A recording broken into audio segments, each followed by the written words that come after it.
What's going on, everybody? My name is Miko, this is Just Flippin', and today we're in the baggin' wagon, and I'm gonna go over 10 tips to progress your online e-commerce business, whether that's eBay, Mercari, Poshmark, or whatever platform you sell on, whether it's just one or all of them. You can never go wrong with cross-listing. So I'm gonna go over 10 tips that can help you progress your business and be on the right track to growth.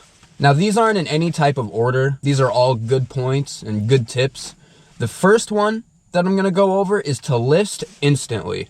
When you go sourcing and you get done and get home and get everything situated, a lot of the times you won't list those items for maybe a couple days. Tip number one is to list those things instantly.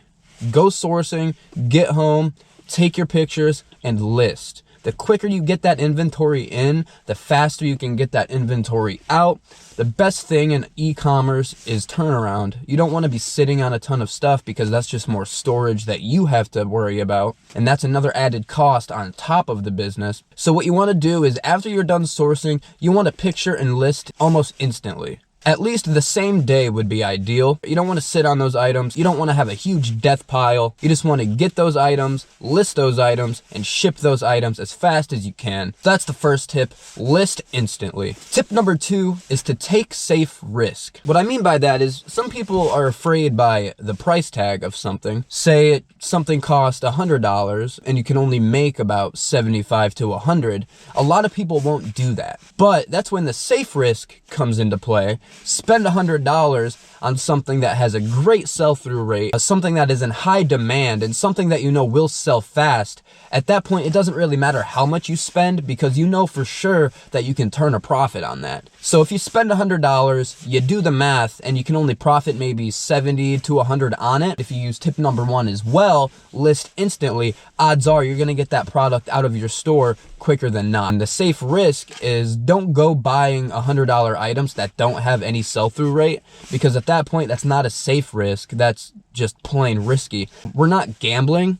We're simply trying to grow our business. So you want to make sure you run those numbers. You want to make sure everything adds up, and you want to make sure your margins align with that safe risk. Take that safe risk. Don't be afraid to spend 100 to make 70. Odds are you might be able to move that product quick. And I emphasize that to the core. A safe risk is buying that inventory that you know 100% will sell at a decently fast rate. So number two, take safe risk. Tip number three is to hunt consistently, whether that is online or whether that's just hopping in your car, driving around, looking for sales, or just networking with people to get that in-depth information on maybe some private sales that you wouldn't otherwise get if you weren't networking or hunting. So hunt consistently because you never know what you'll find. You might go out one day, you might strike out, but you might go out the next day and hit 3 home runs and 3 at-bats. So you never know. You always gotta hunt consistently in this business, especially if you're full-time.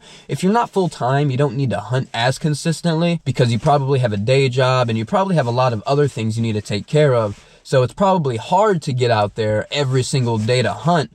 But the more you get out there, the more you're going to find these treasures, the more you're going to find these deals. So get out there every day if you can, whether it's for an hour or two, just hunt consistently. That is tip number three, and that is a good one, and that's how you're gonna find the majority of your good inventory. It's competitive out here, it's a competitive business, so you wanna have a leg up, and you just wanna hunt as much as you can. And number four, you wanna be selective with your sourcing. When I first started, I bought anything that I saw was listed on eBay. I didn't pay any attention to sell-through rates. I didn't pay any attention to the math involved that is really needed to progress your business.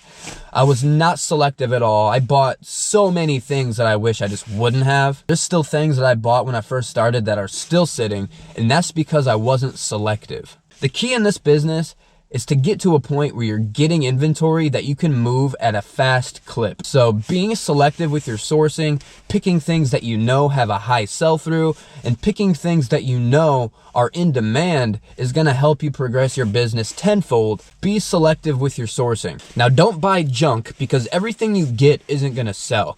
You can watch these YouTubers like me, for instance, and think that just because you bought something, you list something, that's instant money, and that is not the case. I've learned the hard way. The first few months of me doing this, I just had inventory that you probably couldn't even get rid of for free. So as you grow, you learn to be more selective, and that is a very crucial component in growing your business. So number 4, be selective with your sourcing. It will never hurt. Tip number 5, in this business, you want to be emotionally unattached as much as you can. This business is strictly a numbers game. Any emotional attachment is going to hurt you when it comes to items, how much you want to sell something for, everything like that. You don't want to have emotional attachments to items. You need to look at them as numbers and strictly profit. You don't want to list something for more than it's worth because you think it's worth that.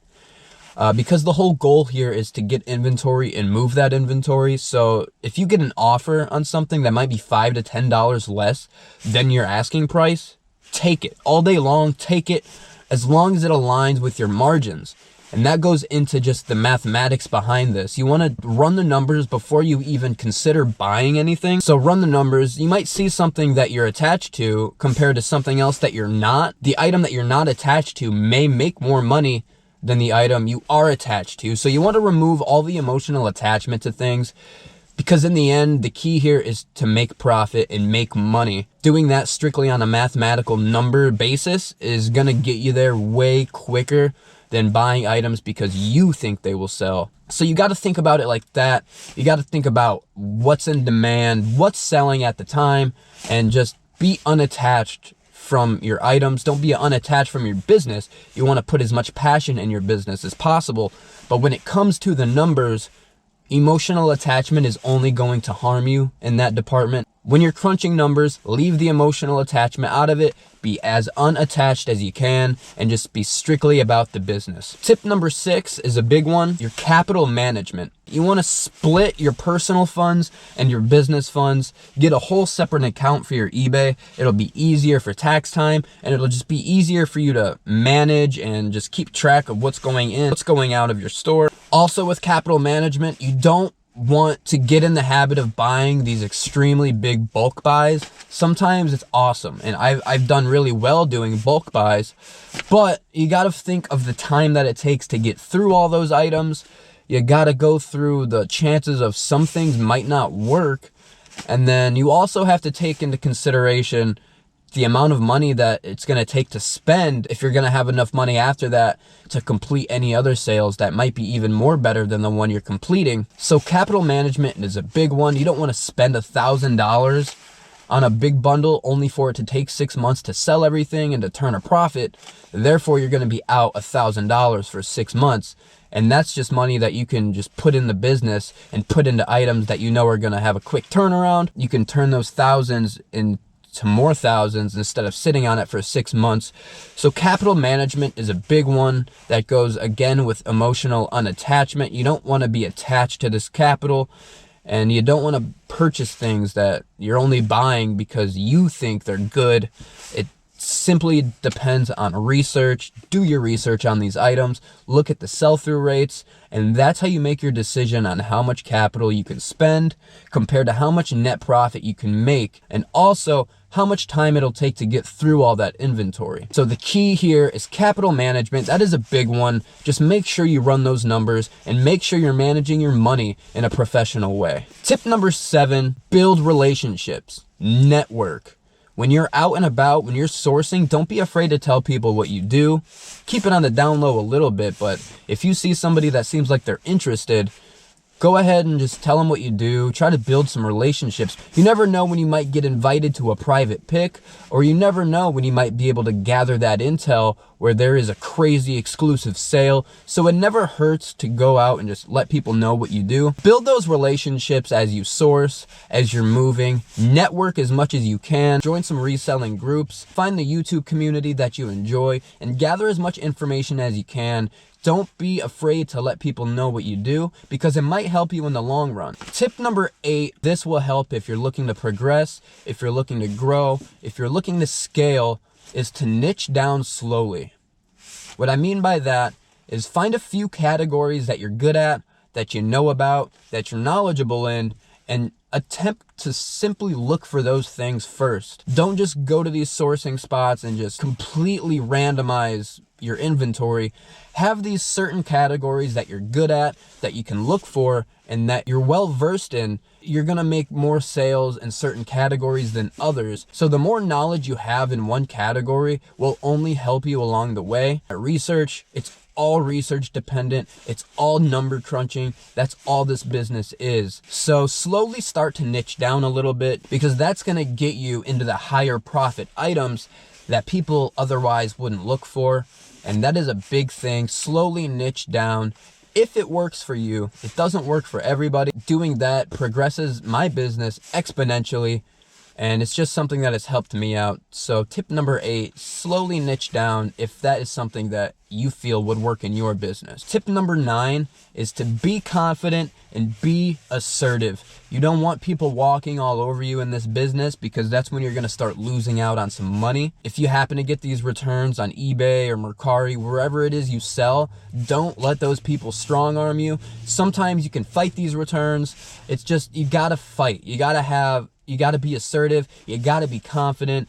You gotta be confident in your inventory, and you gotta be assertive as well. If you're at a sale, if you're at an estate sale or something, don't let these people push you over. They might seem like experts, but you can also be an expert too. You just gotta be assertive. That's number 9, and this goes into my 10th tip, negotiating. Negotiating is huge. In the beginning, I was very timid with negotiating. I felt like I was maybe offending people.